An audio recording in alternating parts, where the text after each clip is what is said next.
Bueno, en esta tarde vamos a comentar algo superficialmente porque son temas bastante específicos, pero que definitivamente nos ayudan a ustedes y a nosotros también a poder ver qué pruebas de laboratorio son interesantes solicitar, ¿no? En caso de que haya algún problema de este tipo, en este tipo de pacientes, ¿no? Como en este caso, no solamente la parte natural o normal o fisiológica, sino también la parte patológica. Y esto es algo que definitivamente lo hemos trabajado durante mucho tiempo, ¿no? Y tratar de ser más prácticos en las cosas, ¿no? Termino así, ¿ok?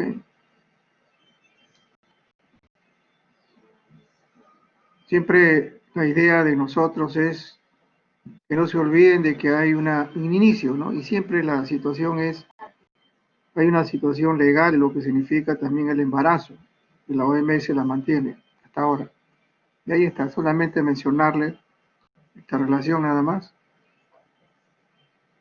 Ok. Y que esto definitivamente está trayendo,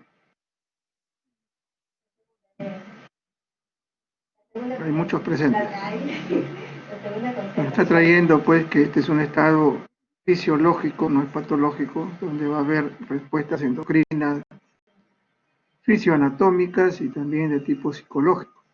También. Y esta es una de las cosas que ustedes conocen mejor que yo acerca de las etapas, tanto embrionaria, la etapa fetal. Se menciona que hasta las 7 u 8 semanas, ¿no? Este término. Y la etapa fetal empieza posterior a las 8 semanas o al final. Termino, entonces esto de ahí nos ayuda a nosotros también a fijar algunas condiciones acerca de la paciente. Esto para que solamente aprecien que hay la parte anatómica es importante, ¿no? Que siempre les he mencionado, y cómo es el cambio de un útero grávido. Y esto tiene que ver mucho a veces con, inclusive hasta el examen clínico, ¿no? Hay que conocer ese tipo de cosas. El ginecólogo desarrolla la técnica, la circunferencia para ver la relación anatómica del tamaño de crecimiento, la ecografía y el laboratorio. Entonces, eso ya les ayuda a cada uno de ellos a poder eh, referir que esto está cursando de una manera natural, sin dificultades. Y todo ese aspecto tiene que estar relacionado pues a esto, ¿no? No se desdice la exploración ginecológica, no se desdice todo lo que significa el agrosamiento, el índice también de masa corporal, y también es esto. Y los exámenes que son importantes.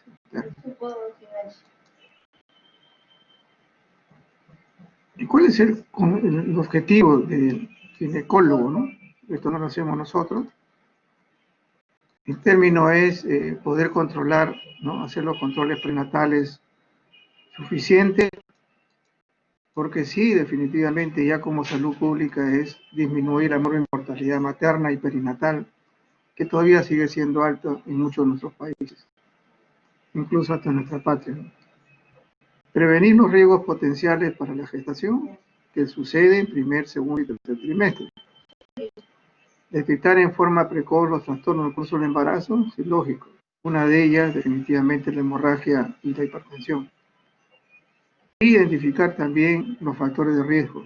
Y eso está relacionado no solamente a la paciente, sino también factores de riesgo de tipo familiar.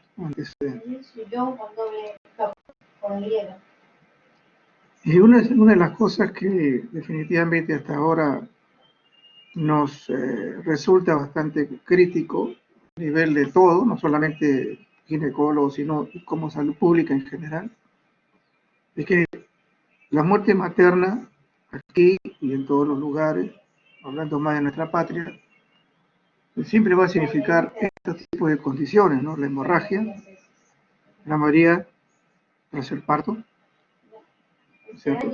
Infecciones tras el parto, hipertensión que también es una de las cosas que se está dando muy frecuentemente en la actualidad, y las complicaciones que puede haber, y también los abortos. Y esto no se ha detenido, ¿no?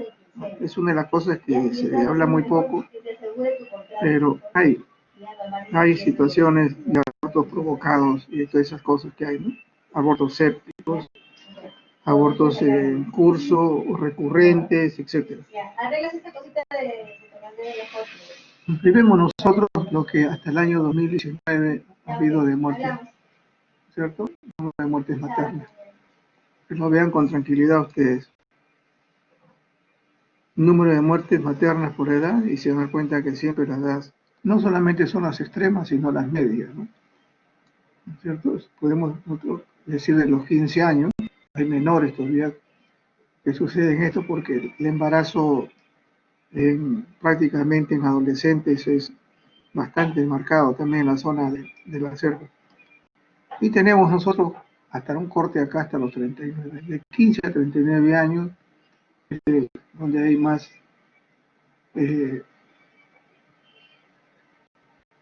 riesgo, se puede decir, en términos de la edad comprendida de estas enfermedades o patologías. También se ha hecho estudios en el Perú acerca del nivel socioeconómico, y esto, como les digo, hay siempre una limitación tremenda, ¿no? Si uno se pone a mirar realmente el cuadro, se da cuenta de un riesgo, y eso lo hay. En la actualidad en los hospitales tenemos, digo, porque en mi hospital hay una sección exclusivamente de embarazo de adolescentes, ¿no? Y uno ve a veces esto, ¿no? Definitivamente son personas jovencitas que con la justa han terminado a veces primaria o secundaria y no tienen educación. ¿Dónde ocurre el problema? Mayor también igual, etcétera. Y es una realidad, o sea, no podemos nosotros tampoco engañarnos, ¿no? Y esto es del 18 al 19, igual sigue siendo las causas de hemorragias obstétricas, y miren, no sabemos ahorita actualmente, ¿no? Porque como le digo, muchos datos va a ser posterior a esta pandemia. En el año 2021 sabremos más datos sobre esto. Trastornos hipertensivos sigue siendo entre las dos, si uno se pone a sumar nada más, 3, como decir casi el 50%. Entonces, a eso tenemos que estar abogados todos los médicos, no solamente los ginecólogos, por la atención primaria, en esto. Lo que tenemos que hacer nosotros es atender a esos pacientes y luego ya entran a una situación ya de la especialidad. Pero esto podemos hacerlo en un comienzo. Valorar el riesgo de estas pacientes. Si hay ginecólogo, bien, ¿no es cierto? Si hay profesional de la especialidad, bien. Pero muchos de los lugares donde vamos a veces no hay la especialidad y hay que atenderlos a los pacientes. Entonces, y ahora el embarazo, una de las cosas que también, igual que ustedes, también pongo a revisar las cosas, hay más datos, ¿no? Hay un sinnúmero de elementos, no lo voy a estar contando uno por uno, pero sí decirles, ¿no? No solamente la hormona que vamos a revisarla, que es la más frecuente, sino hay multitud de razones. O sea, es una estimulación total, hormonal, glandular, orgánica, etcétera, a todo nivel, como sucede, porque hay dos seres ahí.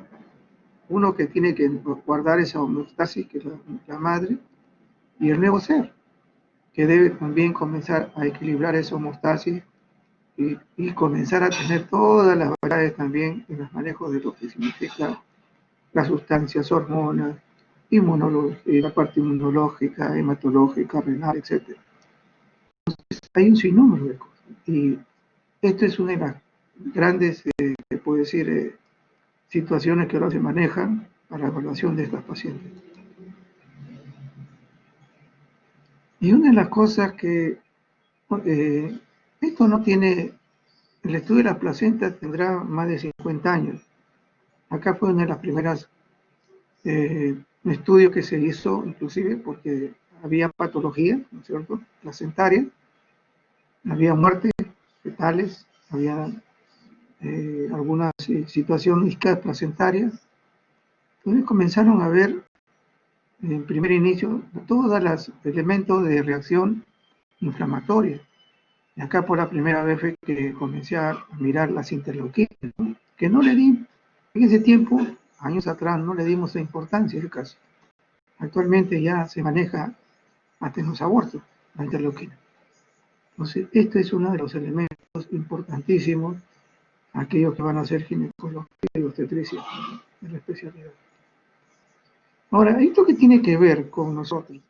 En el laboratorio, y esto también lo sabe por unidad, por eso siempre les he comentado de que igual el diagnóstico de un embarazo no es el laboratorio, ¿no? Es siempre como decir, un percentil importante. El otro es la ecografía. Los dos dan la unidad de lo que es un embarazo normal, correcto, fisiológico de una persona. Y acá les he mostrado solamente unas tablas para que vean y que estos dos. Así que, ¿cómo hacemos el diagnóstico del embarazo?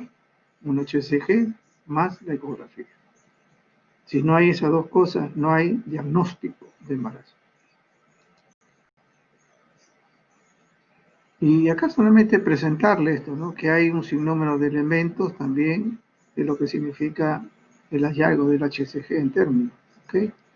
Y que nos va a ayudar a nosotros en una variedad de situaciones también patológicas que lo vamos a ver.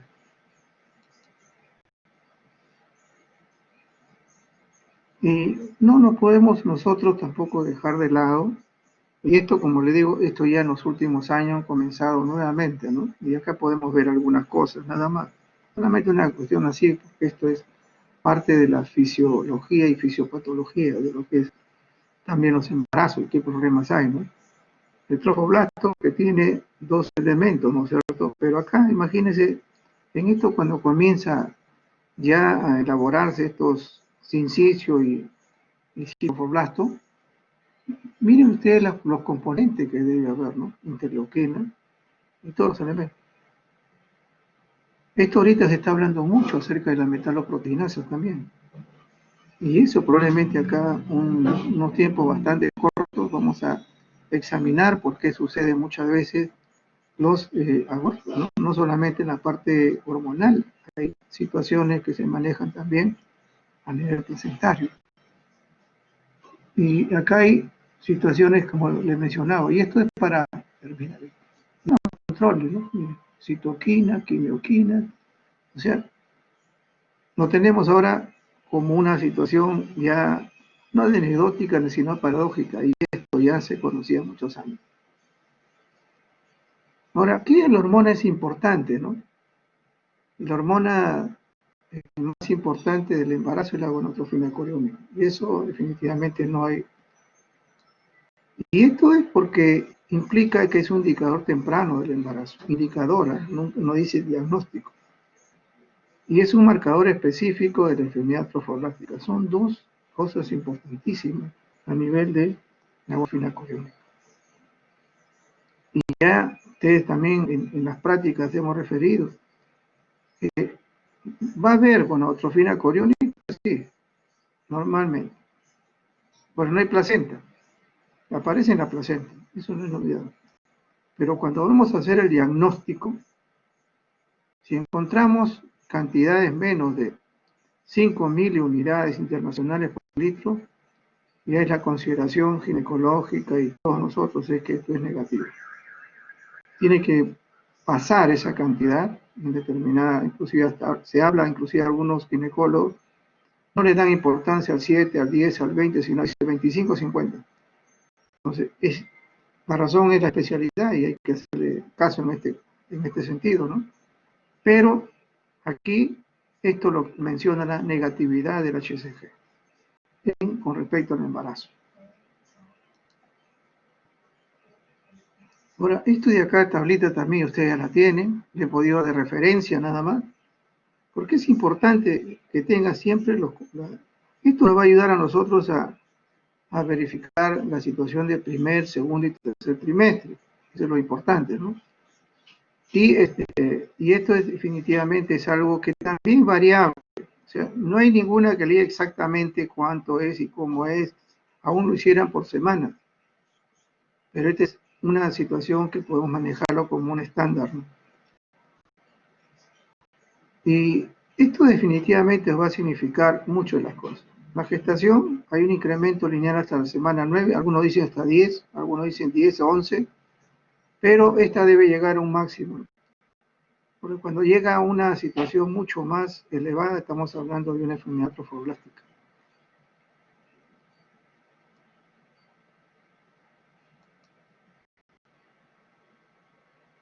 Ahora, ¿qué es lo que se conoce actualmente? Hay muchas funciones del HCG. Pero hay una de las cosas que acá solamente he tomado algunas que me parece bastante razonable el término. Participa en la producción de progesterona en el cuerpo lúteo, el cuerpo amarillo, ¿no es cierto? Okay. Promueve la angiogénesis en la musculatura uterina, muy importante, si no, no hay placenta. Permite la diferenciación de sincidio trofoblasto, si no hay producción de otras hormonas. Igual acá, en el sistema inmune materno va a regular que la acción proinflamatoria, va a bloquear los macrófagos, impide la invasión de células placentarias, estimula la producción de interleucina 10, es regulador, ¿no?, que reduce también la citocina de preeclampsia. Inclusive, se dan cuenta, o sea, yo comencé a mirarlo, decía, ¿cuándo vamos a hallar también las interleucinas para enfermedades como esta, ¿no?, como preventivo? Yo creo que ya inclusive en algunos lugares se está haciendo ese tipo de cosas, porque hay que verlo. Y se produce reguladores también igual, ¿no?, etcétera. Crecimiento uterino, y esto es una de las cosas también interesantes. No puede haber crecimiento de la placenta y madurez y el feto está pequeño. Las dos tienen que ir al paralelo, porque las hormonas que segregan aquí, lógicamente en la placenta, a través del HCG, tienen que hacer una madurez también fetal, pulmonar, hepático, renal, etcétera, o digestivo. Se tiene que haber una situación paralela. Suprime las contracciones miometrales y permitir la implantación, ese es el comienzo, ¿no? Y esto también es parte de lo que significa evitar el aborto. ¿Okay? Crecimiento y diferenciación del cordón umbilical, actúa sobre receptores cerebrales, o sea, también es responsable de ¿qué? La hiperemesis gravídica. Y también hay algunas otras cosas que se menciona acá como una demoledora, etc. Tanto su función paracrina, endocrina, etc. Que hay un sinnúmero de cosas.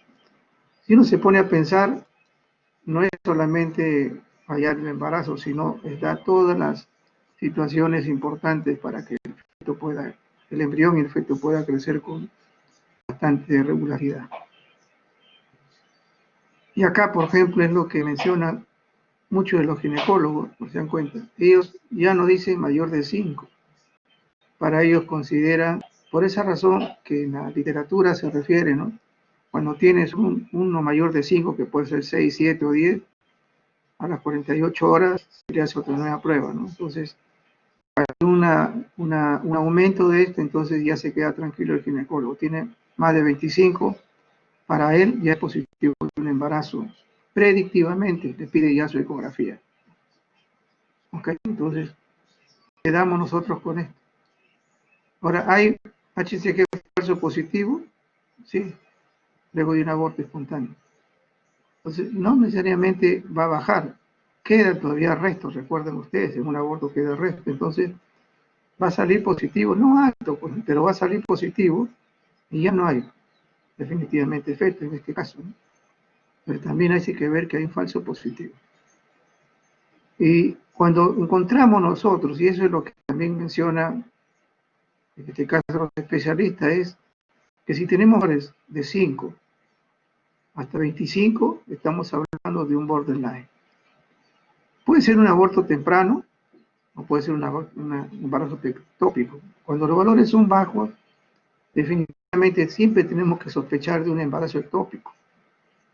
Y esa es una de las cosas que hemos estado viendo en las prácticas que ustedes han tenido, valores bajos, ¿sí? Y acá definitivamente, como mencionaba, ¿no?, de 8 a 10 semanas va a haber un pico. Cuando es bajo estamos hablando de algunas particularidades patológicas, no es el aborto. Okay. Igual, ¿sí?, puede haber alguna otra patología, O cuando esto también no hay un pico, sino hay una permanencia tipo meseta, porque acá hay un pico que está entre 8 y 9 hasta el 10. ¿Qué cosa va a suceder? Estamos pensando cuando hay una persistencia de cantidades elevadas, no sé, más de 100.000, estamos hablando de una enfermedad trofoblástica.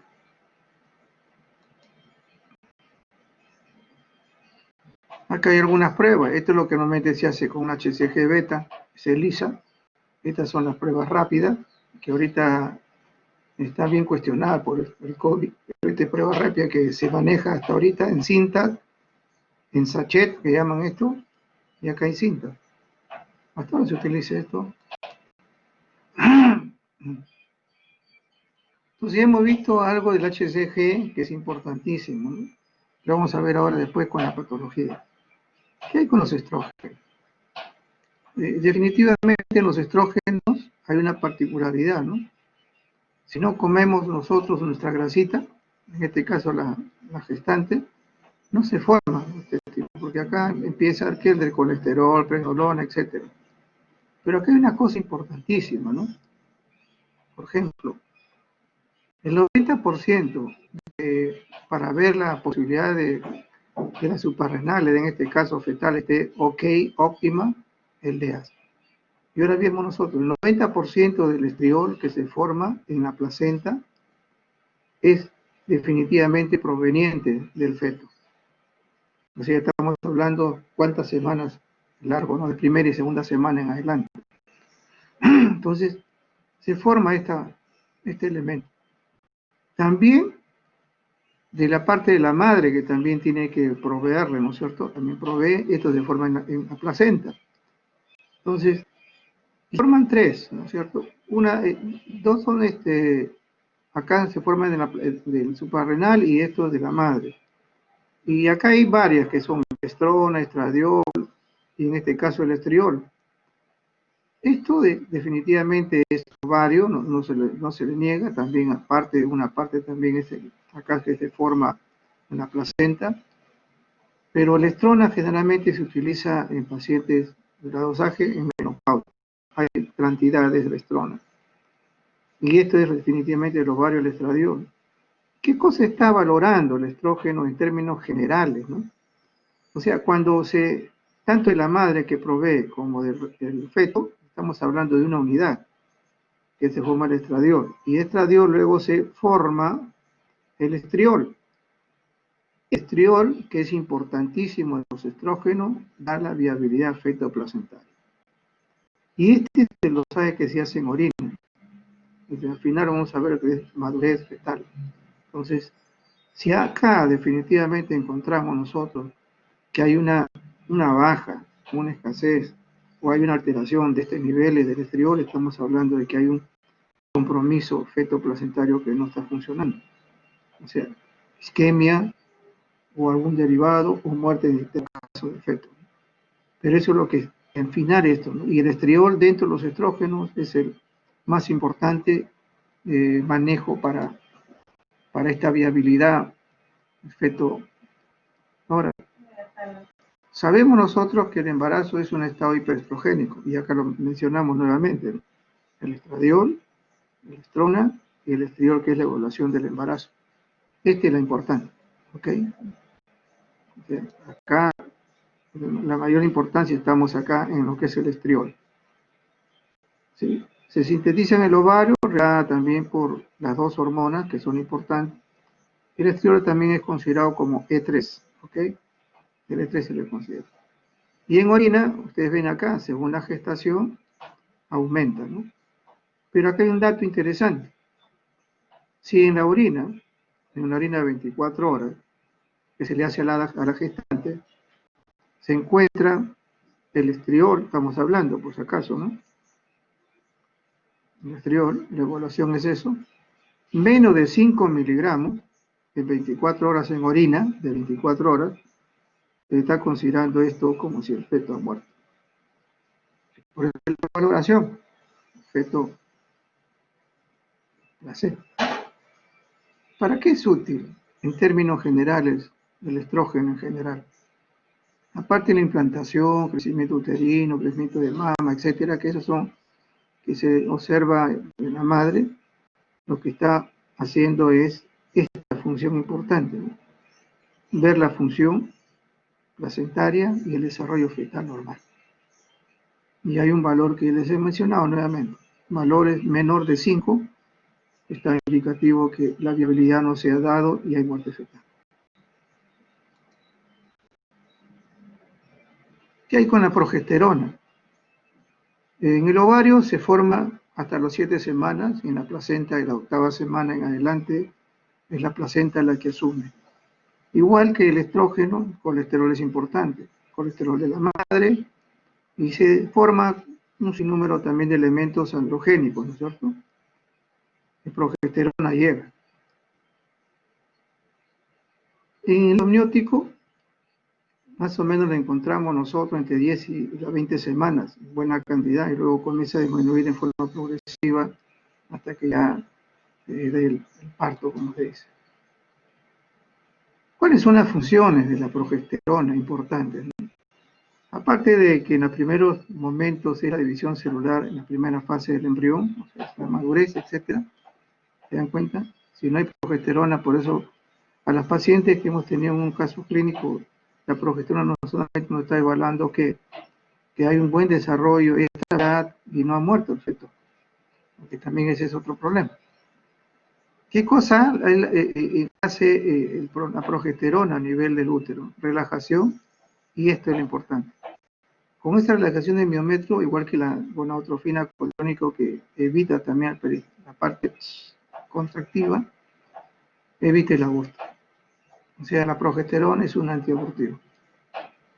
Pero también tiene efectos natriuréticos, efecto hipotensor. También hay una cosa que es importantísima, ¿no? También inhibe la respuesta inmune para evitar rechazo, en este caso del tejido, embrión, producto, etc. Son cosas importantísimas de la progesterona. Y luego el resto ya ustedes la conocen mejor que yo. Estos son los valores que se conocen, ¿no es cierto? Y esto está dando lugar a cualquier alteración, que hay algún problema con respecto. Y esa es la estabilidad, etcétera, ¿no?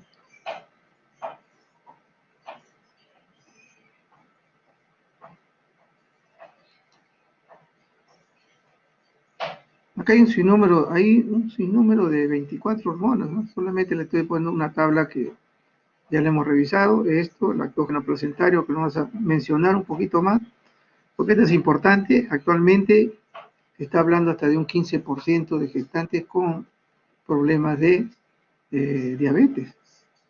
Y eso personalmente también lo desconocíamos antes, ¿no?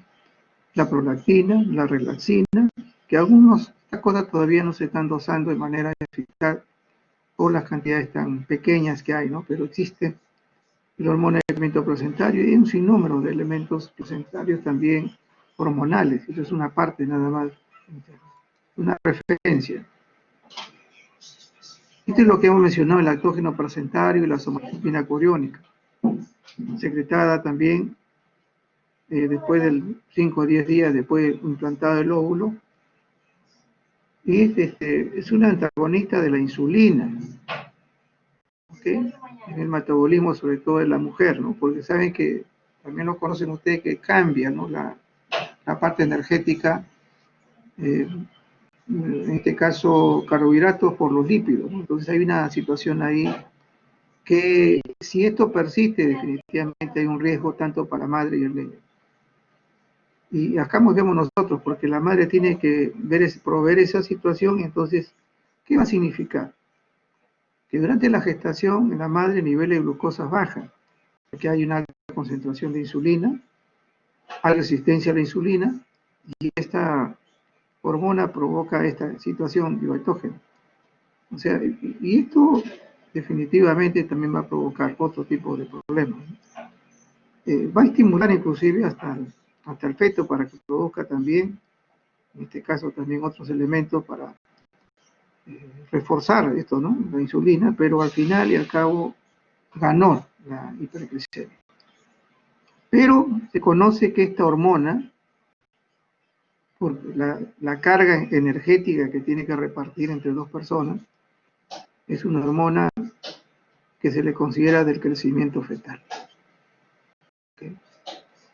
También participa en esto porque cambia, ¿no? El metabolismo del ácido graso, por eso el colesterol sube en las gestantes por este cambio también energético. Está presente durante el embarazo, los niveles más se alcanzan al final de la gestación y también aumenta, en muchos de los casos aumenta también en embarazos múltiples, 3, 4 niños, por lo que son a veces por planificación, que a veces pueden tener hasta 5 o 6 inclusive, no han tenido. También esta hormona puede aumentar, ¿no?, su cantidad por la situación energética, ¿no? Pero es diabetógena y provoca resistencia a la insulina. Eso es lo que es importante. Ahora, en estos pacientes hay que definitivamente ver que hay que hacer algunas pruebas, ¿no? O sea, en el gestante hay que hacerle un sinnúmero de pruebas. Todas las pruebas básicas, glucosa, urea, creatinina, grupo sanguíneo, perfil de coagulación, etcétera, serología HIV, ahorita se ha ampliado con la parte de hepatitis B también, o sea, se ha agregado otros factores, etcétera. Se le hace proteinuria, ¿okay? No solamente glucosa, urea, creatinina, sino proteinuria también. Algunos se le están anexando hasta pruebas hepáticas, y más que todo es por riesgo, ¿no? A estos pacientes, según su historia, porque tiene que haber una primera en la consulta, se le puede considerar algunas pruebas también infecciosas, ¿no? Tanto parasitarias como virales, toxoplasma, rubiola, citomegalovirus o herpes. Y también si es que hay alguna carga acá, inclusive si hay un reporte de que ha habido un aborto o alguna cosa, no solamente se le hacen otras situaciones también específicas. Eso es lo que puede suceder en estas gestantes que normalmente hace el diagnóstico, ¿no?, en laboratorio. Acá no solamente mostrarle algunas de las enfermedades que puede estar comprometida las pacientes, que muchas de estas pueden también ser enfermedades que sufra el neonato. Esto ya ha tenido su momento, ¿no?, de alza, ahorita se ha quedado en stand-by, también no lo conocemos actualmente, pero todavía en nuestra patria existe eso. Lo que sí se tiene en un reporte de hace más o menos 2 años, casi 2 años, ha habido casos, pero ninguno ha tenido microcefalia. Los gestantes así han tenido casos. En caso de las de laboratorio, siempre se va a ver 3 cosas, ¿no? La identificación del agente, gérmenes, viral, etcétera. Los componentes de detección, acá vamos a ver si es que hay PCR, etcétera, o también la serología, y acá también la serología. Sobre todo las ELISAs, eso es lo que se va a hacer.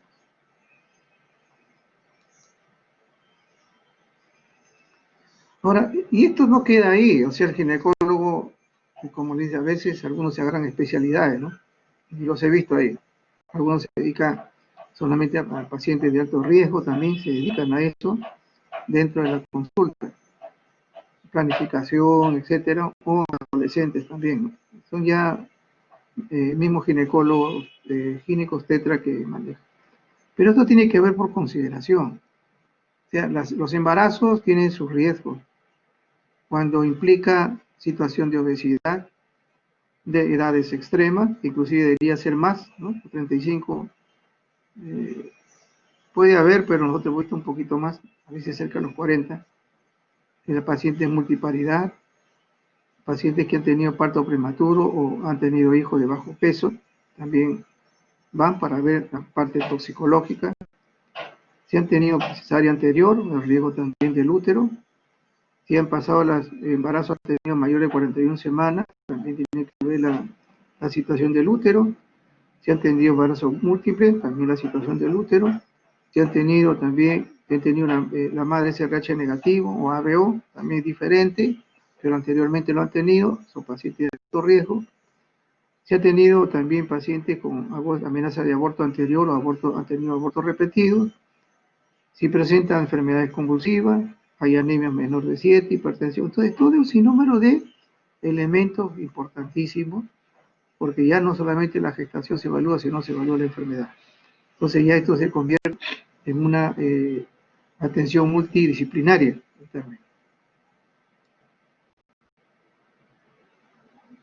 Ahora, hay otros elementos que se han agregado actualmente.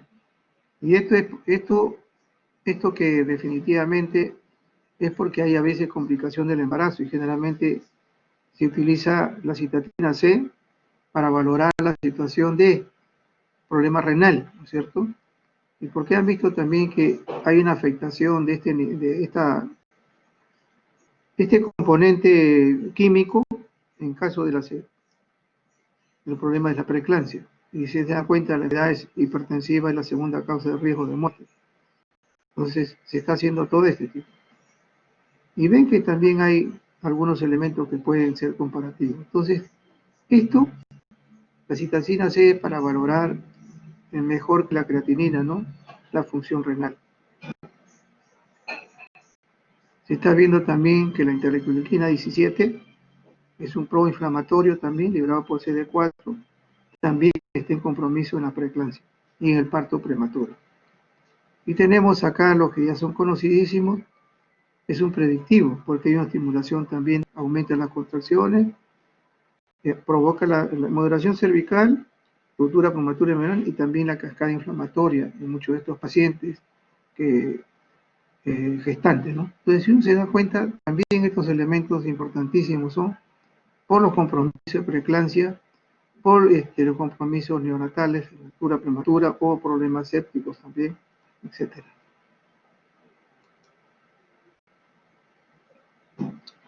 Entonces, hemos visto una manera muy somera, y algunas enfermedades vamos a ver de los trimestres, y solamente mencionarle. Para pruebas también, como este es el embarazo, no estamos hablando solamente de la gestante, también estamos hablando del neonato, en este caso. Hay elementos de diagnóstico, ¿no? Movimientos fetales, monitoreo electrónico, perfil biofísico. Nosotros no estamos en eso, lo conocemos en cierta manera porque lo vemos, pero para nosotros es esto, ¿cierto?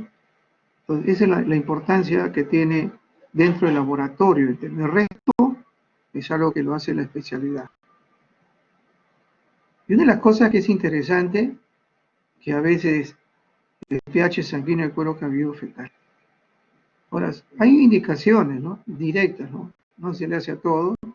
Y la indicación de todo esto es porque hay una alteración en este caso basal, y esto le dice el ginecólogo, ¿va a tener un parto normal o está teniendo problemas de oxigenación? Entonces, no, ¿sabes qué? Hay una acidosis, va a ser necesario.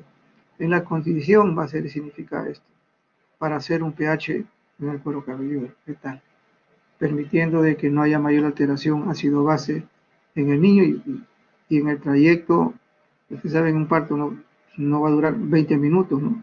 En ese lapso no puede haber un desequilibrio en estos niños porque esto sí es una cuestión de edad.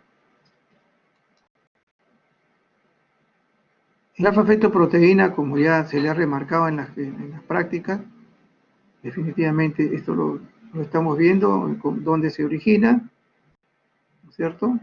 Y hay un sinnúmero de razones por qué, ¿no? En algunas está aumentado, en otras está disminuido. Acá, cuando hay una situación de defecto del tubo neural, a las 4 semanas de gestación, generalmente se puede comenzar a verlo, a pesar de ser primero, segundo, tercer trimestre, no interesa eso. Y hay algunas consideraciones. Hay muchas todavía con respecto al problema del defecto de esto. ¿Ok? Ahora, ¿qué hay cuando disminuye? Cuando hay aumento, cuando disminuye, ¿qué pasa? Se ha visto dos cosas. Se ha visto que hay una presencia del síndrome de Down o puede haber pérdida fetal. ¿Se dan cuenta? Ahora no solamente estamos hablando de que este es un problema hepático, sino también está revelando problemas neurológicos, problemas de, podemos decir acá, partos prematuros, podemos decir eso, muertes, etcétera, y síndrome también de Down, o trisomía 21. Estas son las razones para utilizar el alfa-fetoproteína. El estriol materno es lo que estábamos mencionando antes. Esto es lo que va a dar ¿Qué cosa? Así en general, la viabilidad feto-placentaria.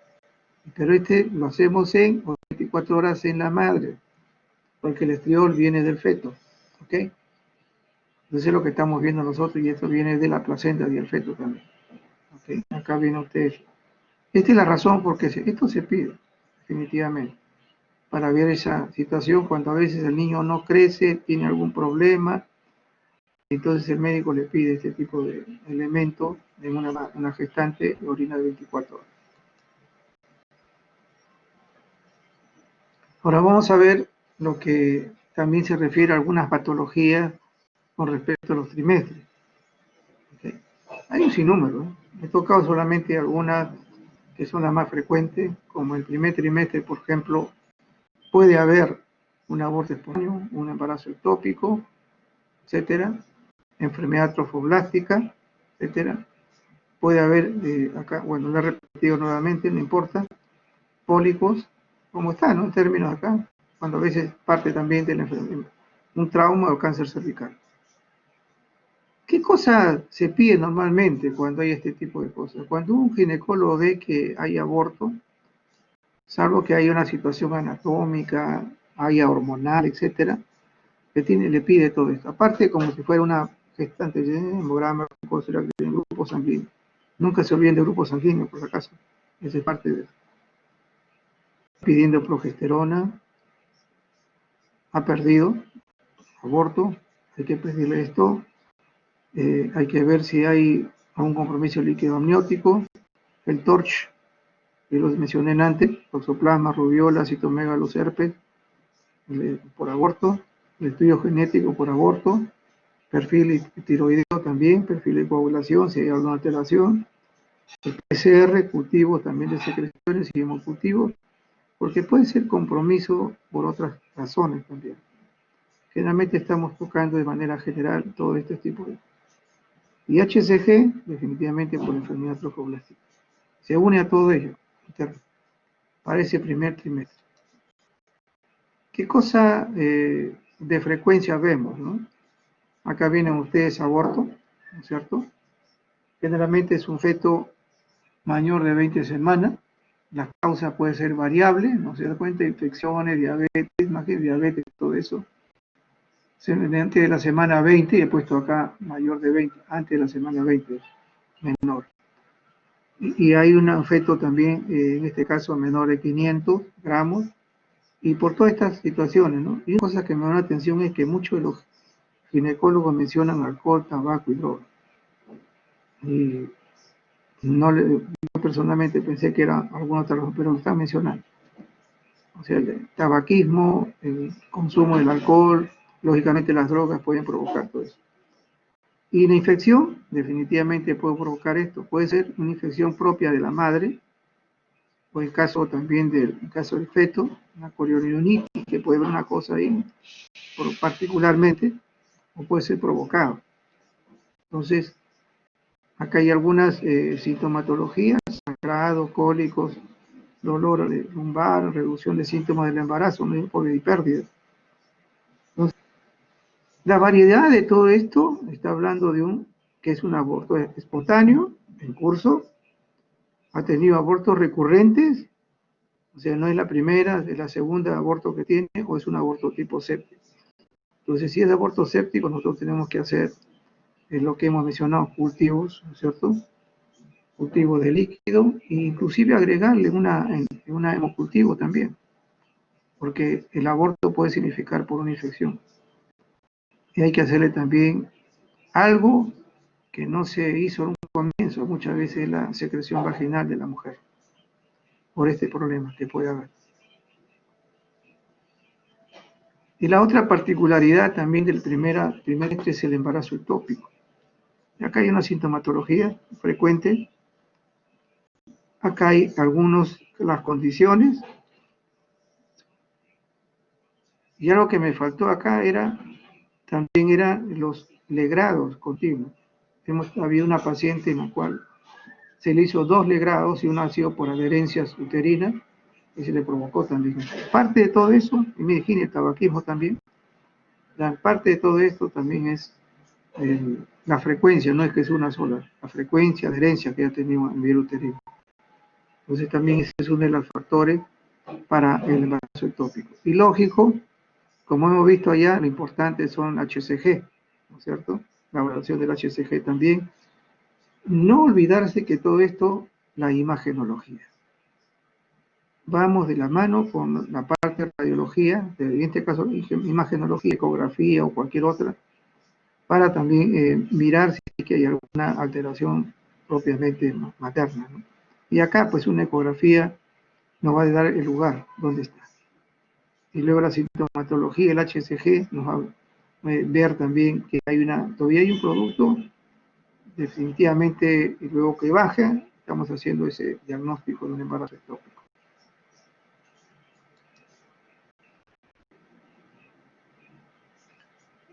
La enfermedad trofoblástica, que es también una de las cosas, no digo que se ve frecuentemente, pero se ve. Hay algunas particularidades. Acá ven ustedes un sinnúmero de, como algunos dicen, panal de abejas o otra terminología.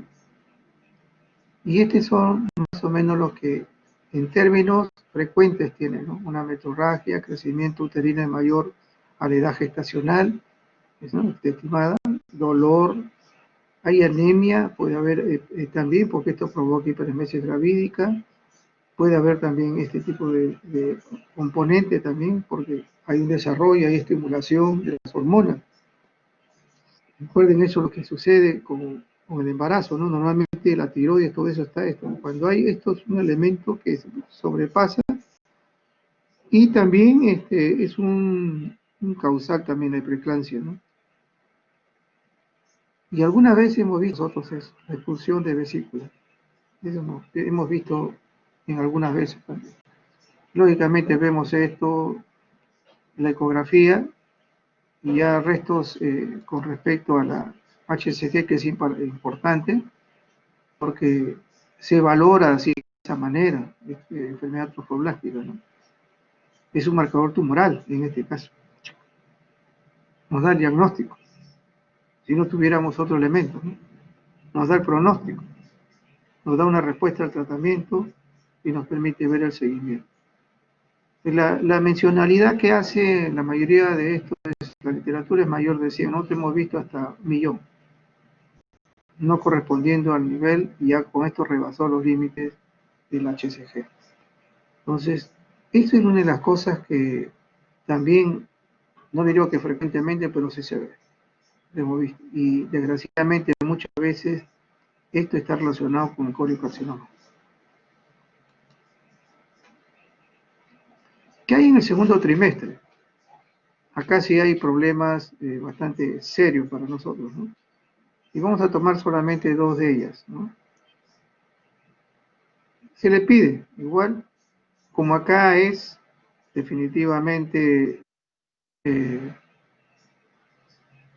como acá es una enfermedad definitivamente hipertensiva y todo eso, siempre está relacionado a la situación renal, la proteinúria de 24 horas. Como hay problema hepático, pruebas hepáticas. Y hay que pedir todo esto. Esto ya se conoce, el fierro, porque también hay compromiso de otros elementos también hematológicos, el HCG de todas maneras tiene que estar ahí, y también las interleuquinas, ¿no? Porque esto ya se conoce que una responsable también es una evidencia, ¿no? El manejo del problema de la preeclampsia. Entonces, en las enfermedades hipertensivas, que es definitivamente la preeclampsia tanto moderada, severa o eclampsia, no se considera el síndrome de Hell como aparentemente la parte de gravedad. Algunos mencionan al ginecólogo, yo no. Otros mencionan de que es otro agregado más. Pero ¿qué cosa debe haber en caso de aparte de la parte clínica, ¿no? O sea, la presión generalmente se repite a las 6 horas, debe superar los 140-90. Sucede, ¿eh? Sucede eso. Y hemos visto nosotros presiones así. Después de las 20 semanas de gestación, de laboratorio, ¿qué encuentra? Proteinuria de 300 miligramos. Incluso menciona en la literatura de ginecológica, obstétrica, de que no puede haber proteinuria, pero este es lo hallazgo clásico, mayor de 300 miligramos. Trombocitopenia, el aumento de transaminasas al doble de su valor basal, una creatinina mayor de 1.1 o al doble, ¿sí?, sin tener enfermedad renal evidente. Hasta ahí nos habría una preeclampsia. Cuando es una preeclampsia severa, se agrega el edema pulmonar, alteraciones cerebrales, o sea, parece que hubiera una situación ahí media psiquiátrica, y también alteraciones visuales. Ahí esto nos está hablando ya de entrar a una preeclampsia de tipo severa. Pero estos son los elementos del laboratorio, y generalmente muchos de ellos tienen que ver con la proteinuria. O sea, el ginecólogo a todas las pacientes, aparte de la presión, se le pide proteinuria 24 horas. Y eso, con ese hallazgo, están haciendo una prevención a estas pacientes. Lógicamente, luego se pide toda la parte hematológica y transaminasa, etc. Miren las cosas que hemos visto nosotros en el examen de orina, ¿no? Colocábamos la cinta, etc. Una proteinuria cuando vemos en el frasquito, correlaciona, dice, con aproximadamente 300 miligramos de proteína o albúmina en este caso, en 24 horas. Entonces ya la cinta de orina nos está ayudando a hacer ese diagnóstico. También se habla que el ácido úrico aumenta también del valor basal, ¿no es cierto? Y el hematocrito se manifiesta como una concentración. O sea, puedo tener 10 de hemoglobina y hematocrito por 38, alguna cosa así, ¿no? Pero ya se conoce esa hemoconcentración. En este caso de los pacientes con problemas de este tipo. Ahora, ¿qué hay con el síndrome de Herd? Que algunos, como le digo, eso la especialidad lo ha puesto en otro lugar. Algunos mencionan que esto es parte de la preeclampsia severa, otros mencionan que no es así. Por eso lo he puesto como aparte, ¿no? El síndrome de Held, ¿qué tiene que ver con esto? También igual, con toda esa situación, implica tres cosas en términos generales. En un hemograma, donde va a haber anemia por cuestión de hemólisis, transaminasa va a ser el doble, la bilirrubina también va a estar alterada, presencia de isomerasa láctica mayor, pruebas hepáticas también alteradas, y una trombocitopenia. Todo esto de acá va a estar con otros elementos de depósito, que hablan ellos, tipo fibrinolíticos, o sea, este término va a provocar una isquemia placentaria y definitivamente daño a la madre y al producto. Okay.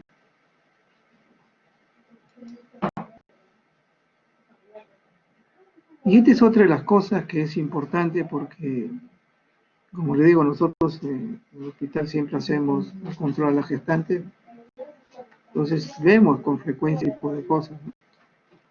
En el primer trimestre aumenta la insulina, hay una hiperplasia de células beta y también está inducida por el progesterona, estrógeno, etcétera, y hemos visto ya nosotros en términos con la lactógeno placentario.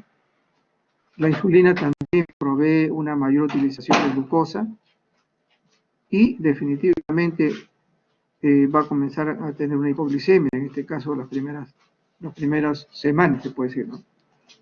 Pero ¿qué sucede posteriormente a eso? La responsabilidad que hemos visto nosotros en este diabetes gestacional va a tenerlo siempre el antógeno placentario. Pero no solamente él, sino también la prolactina, que está teniendo también, para poder desarrollar a la madre, el cortisol también, y hay tanto a nivel renal como también la madre, etcétera, va a haber resistencia a la insulina, etcétera. Entonces va a haber un aumento de la glicemia. ¿Y cómo se va a ver esto?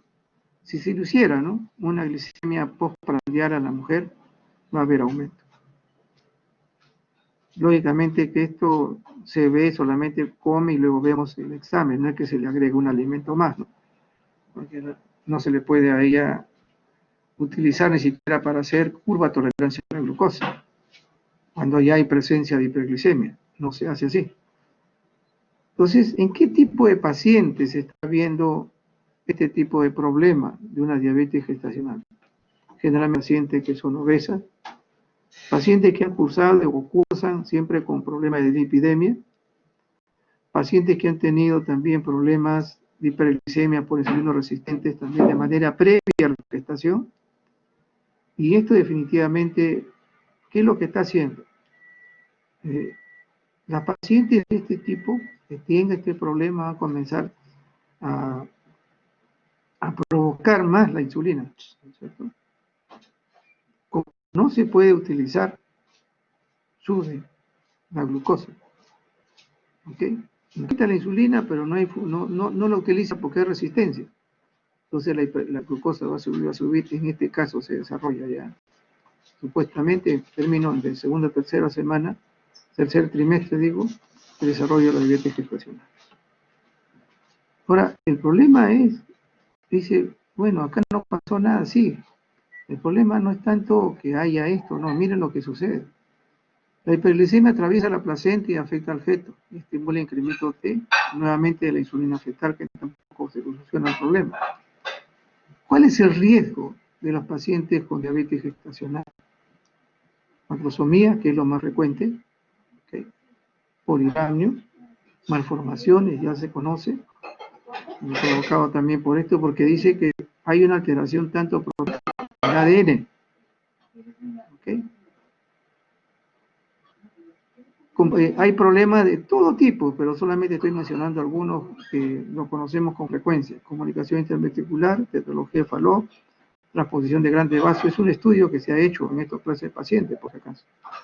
Es un estudio que se ha hecho en otro país y han visto la frecuencia de estas patologías con pacientes con diabetes gestacional. La espina bífida, y mencionan ellos, no, de verdad no lo conozco esto, pero mencionaron este trabajo: síndrome de regresión caudal, ausencia de hueso sacro y extremidades inferiores subdesarrolladas. Y de que esto es muy frecuente en este tipo de pacientes. Es en el feto. En la mujer, definitivamente el riesgo de una hiperglicemia, una diabetes gestacional, la preeclampsia. Por uno u otro lado, este es un problema realmente que tiene que ser solucionado, en este caso por el especialista. ¿Qué hay con el tercer trimestre? Tenemos ahí algunas patologías: placenta previa, desprendimiento prematuro de placenta, ruptura prematura de membrana, ¿no es cierto? Etcétera, incompatibilidad, que son frecuentes, y los hipodramios, estos que también hay problemas de crecimiento uterino, infecciones virales. Eso es lo que es frecuente. Estas son las pruebas generales que hay que hacer. Se ha agregado la prueba de Kuhn por una patología, y eso no hay que olvidarse, ¿okay? Y el grupo sanguíneo, siempre en todo caso, grupo sanguíneo. Cualquier patología quirúrgica nunca puede faltar grupo sanguíneo y RH, en este caso en los pacientes. Y acá vemos nosotros, ¿no? ¿Qué pasa en la ruptura prematura de membrana? Generalmente dice la causa probable es la infección materna o fetal, o también premadurez, y vuelvo otra vez, miren, tabaquismo, FU, parto prematuro previo. Hay unas de las cosas, ¿no? De verdad que me preocupa esto del tabaquismo. Voy a ver revisarlo. ¿Qué es lo que se hace, no? Normalmente en estos pacientes que a nosotros nos piden a veces, bueno, ahora no, porque no estoy yendo al hospital, pero ¿qué hace antes lo hacíamos nosotros, ¿eh? El ginecólogo venía y nos decía, doctor, pues, ya lo veía, mira, acá está. Ahora lo hace el interno, lo hace el residente, ¿no es cierto? Porque ya ahora hay todo eso. Y vemos nosotros la figura en el lecho. Esta cristalización en el lecho se dice que es la pérdida de líquido amniótico. Entonces, hoy está perdiendo líquido amniótico. Hay que verlo, si no tiene esto. Entonces ya va al cultivo, en algunos casos porque puede ser de tipo séptico, se tiene término acá, o ya ven que la paciente tiene que estar en reposo, un sinnúmero de situaciones y cubrirla, ¿no? Entonces Entonces, lo que hace con esto, normalmente en laboratorio hacemos este tipo de cosas. Pero ¿qué sucede cuando una persona, una gestante, tiene problemas virales, etcétera, en general? ¿Ok? Lo que la literatura menciona que se hace más vulnerable el embarazo, ¿no es cierto? Hay riesgo de la gestación, el curso del embarazo se altera, ¿no es cierto?, por estas situaciones virales. Ahí puede haber una transmisión perinatal y eso es lo más grave, se puede decir en términos. Por eso hemos visto el Zika en términos con la microcefalia, ¿no? El feto se contagia de las secreciones de la madre, también esto. Practicar, y acá definitivamente esto de acá va a significar practicar una cesárea efectiva de urgencia para evitar el contagio. Y eso muchas veces del canal del parto. Okay. ¿Cuáles son las enfermedades que definitivamente son de críticas, ¿no? El HIV, citomegalo, paro, HTLV, etcétera. En algunas ya se ha trabajado bastante, que también inclusive después de esto la lactancia, ¿no? El HIV, citomegalo, el HTLV. Es muy probable que todo el resto, porque es así, ¿no? Todas las secreciones van, pero es lo que más se ha investigado. Entonces, todas estas enfermedades, algunas, todas son virales, definitivamente, y esta es otra cosa, ¿no es cierto? Del virus del carcinoma, etcétera, pero que también está en el canal del parto, y esto también es una situación de compromiso. Ahora, he tocado un germen que actualmente también se está dando boga porque ya hay reportes, no solamente nosotros, ¿no? Ese le tocó a Galactiae, el beta hemolítico grupo B. En las gestantes está en el canal de parto. La cosa que se está haciendo es definitivamente hacer el diagnóstico, limpieza, porque esto es una causa frecuente de una sepsis neonatal. Se le hace en la secreción vaginal y rectal. En este caso. En esto de acá hay que hacer serología, nada más. Es la serología viral, o sea, no hay otra forma de detectarlo. En este es un cultivo directo de la secreción de la madre, o también el recto, para ver el compromiso de este, y luego limpiar el canal del parto, por el riesgo que tiene de la sepsis neonatal. Y por último, solamente mencionar algo de aquí, ¿no? Que ustedes ya lo han hecho en las prácticas, así que no voy a volver a repetirlo. Esto es importantísimo por multitud de razones, ¿no es cierto? Te conozco. Solamente mencionarle cómo se forma, cómo se elimina, el volumen, etcétera, que hay, y las variables, ¿no? Que esto es importante, eso es lo que vemos nosotros de frente, ¿no? No hacemos más elementos de manejo en términos, en todo lo que es líquido amniótico. El color lo vemos y tenemos que anotarlo, y acá vemos algunas particularidades. Esto sí es importantísimo. Reconocer el color, porque eso lo va a ver el especialista, el interno, lo va a ver el residente, lo va a ver. Hay un color que sale, ¿verdad? Y viene, es un color verdoso. Es meconio, ¿no? Me dicen, siempre dicen, es meconial en la secreción. Doctor, me dicen, están hablando ya de una hipoxia. O dicen, no, parece que lo hemos perdido, ¿no? ¿Se dan cuenta? Y ahora esta es una de las cosas que se les mandó, y ahorita ya se está haciendo muchas cosas, ¿no? Hasta, ya no solamente es para ver el cariotipo, esto, sino de ahí se está viendo también algunas particularidades de células. Solamente lo estoy presentando para que vean que todo lo que se está haciendo. Esto ya lo tienen ustedes, yo no lo voy a mayor comentar, lo que sí es, yo creo que estas son las, no digo que sean las más importantes, pero sí lo que sí deben conocerse. Muchas de ellas es el desarrollo, el estado, etcétera, de la valoración de la madurez fetal, que eso es importantísimo manejarlo.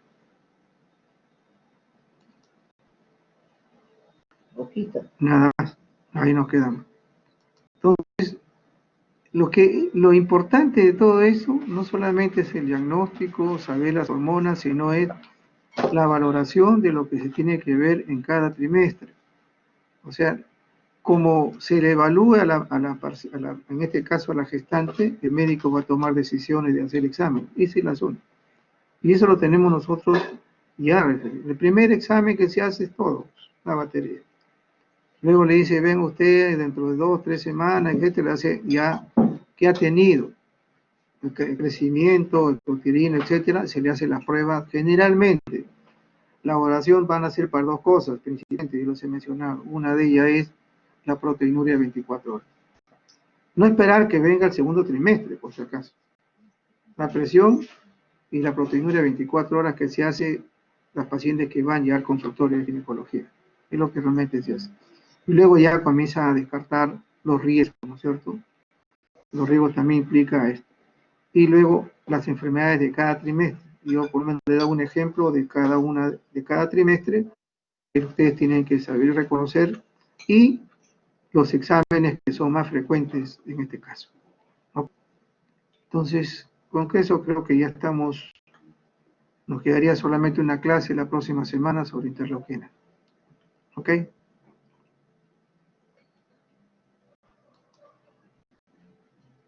Buenas tardes.